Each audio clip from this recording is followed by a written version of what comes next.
The aortic valve is typically made up of three leaflets: the left, the right, and the posterior leaflet, and it opens during systole to allow blood to be ejected to the body. During diastole, it closes to allow the heart to fill with blood and get ready for another systole. If the aortic valve doesn't open all the way, it gets harder to pump out to the body, and this is called aortic stenosis. If it doesn't close all the way, then blood leaks back into the left ventricle, called aortic valve regurgitation, or aortic insufficiency. Usually, the aortic valve opens to about 3 to 4 centimeters squared, but with stenosis it can become less than 1 centimeter squared. This is usually caused by mechanical stress over time, which damages endothelial cells around the valves, causing fibrosis and calcification, which hardens the valve and makes it more difficult to open completely. This type usually shows up in late adulthood, with patients over 60 years old. Similarly, patients that have a bicuspid valve with 2 leaflets as opposed to a tricuspid with 3 are more at risk of fibrosis and calcification, since the mechanical stress that's usually distributed between 3 leaflets is now being split by 2 leaflets, and therefore they see more stress per leaflet.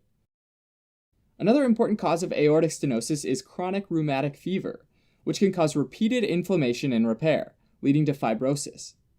In this case, the leaflets can actually fuse together, called commissural fusion, which is an important distinction from the type caused by mechanical stress over time.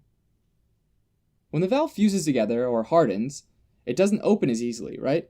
And so as the left ventricle contracts, it creates this high pressure that eventually pushes on the valve until it finally snaps open, causing a characteristic ejection click.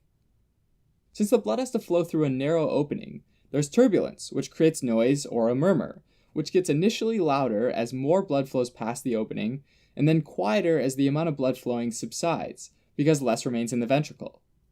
This is called a crescendo-decrescendo murmur.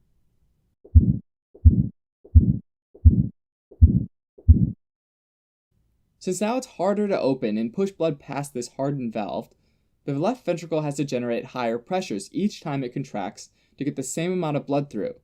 To accomplish this, the left ventricle can thicken its muscles, called concentric left ventricular hypertrophy. This happens because new sarcomeres are added in parallel to existing ones.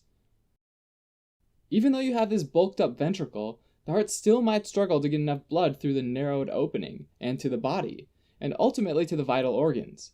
And that means that the person's at risk of developing heart failure, and various symptoms related to whichever organ's involved. For example, if there's a reduction in blood flow to the brain, it could lead to syncope, and a reduction in blood flow through the coronary arteries to the heart's own myocardium could cause chest pain and angina. Patients might not initially experience symptoms at rest, only during exercise, because exercise requires more blood, right? And this heart isn't able to increase blood flow through the small opening. A final complication is called microangiopathic hemolytic anemia, which is essentially damage to red blood cells as they're forced through the smaller valve, splitting them into smaller fragments called schistocytes, leading to hemoglobinuria, which is hemoglobin in the urine. Treatment is usually replacement of the valve, which often doesn't happen until after the onset of symptoms. Alright, so that was aortic stenosis. What about aortic regurgitation?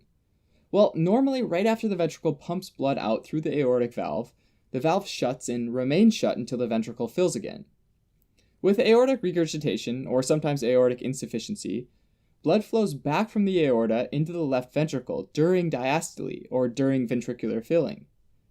About half of cases are caused by aortic root dilation, which is where the root dilates or gets bigger, and in doing so pulls apart the leaflets, making it harder for the valves to fit snugly together and close all the way, and letting some blood flow backward. The vast majority, about 80%, of aortic root dilations are idiopathic, which means that the cause is unknown. The remaining 20% of causes are things like aortic dissection, aneurysms, or syphilis, all of which can ultimately lead to a widened aortic root. Besides root dilation, regurgitation can also happen from valvular damage, from something like infective endocarditis, a bacterial infection of the inner lining of the heart, or again from chronic rheumatic fever. In this situation, the chronic inflammation leads to fibrosis, but instead of fusing the valve leaflets together, it makes it so that they don't form a nice seal and instead let blood leak through. Patients with aortic regurgitation will have an early decrescendo diastolic murmur, caused by blood flowing back through the valve.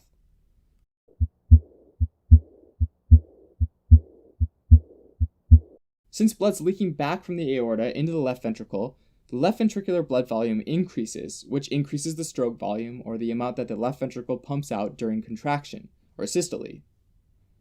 More blood pumped out of the heart per squeeze requires more pressure, so systolic blood pressure increases. During diastole, though, there's less blood volume in the aorta, since some of that has leaked back into the ventricle, which means that diastolic blood pressure decreases. A higher systolic pressure and lower diastolic pressure means an increase in pulse pressure, which is just systolic pressure minus diastolic pressure. A large pulse pressure, meaning a large difference between systolic and diastolic pressure, is referred to as a hyperdynamic circulation. Patients with a hyperdynamic circulation have bounding pulses, or water hammer pulses, because the blood, which is mostly composed of water, slams like a hammer against the walls of the artery with each heartbeat. These bounding pulses can be dramatic enough that they cause head bobbing that's in tune with the heartbeat, as well as causing the capillary beds in the fingernails to pulsate, sometimes called Quincke's sign. Over time, the increase in blood volume in the left ventricle causes the chamber to grow larger, called eccentric ventricular hypertrophy. In this situation, new sarcomeres are added in series to existing ones. Just like aortic stenosis, treatment for aortic regurgitation is replacement of the valve after symptoms and left ventricular dysfunction develops. Alright, as a quick recap. Aortic stenosis happens if the aortic valve doesn't open all the way, and aortic valve regurgitation happens if the valve doesn't close all the way. Both can cause murmurs and hypertrophy of the left ventricle. Stenosis can also lead to heart failure and microangiopathic hemolytic anemia, while regurgitation can also cause hyperdynamic circulation. Treatment for both is replacement of the valve after symptoms have developed.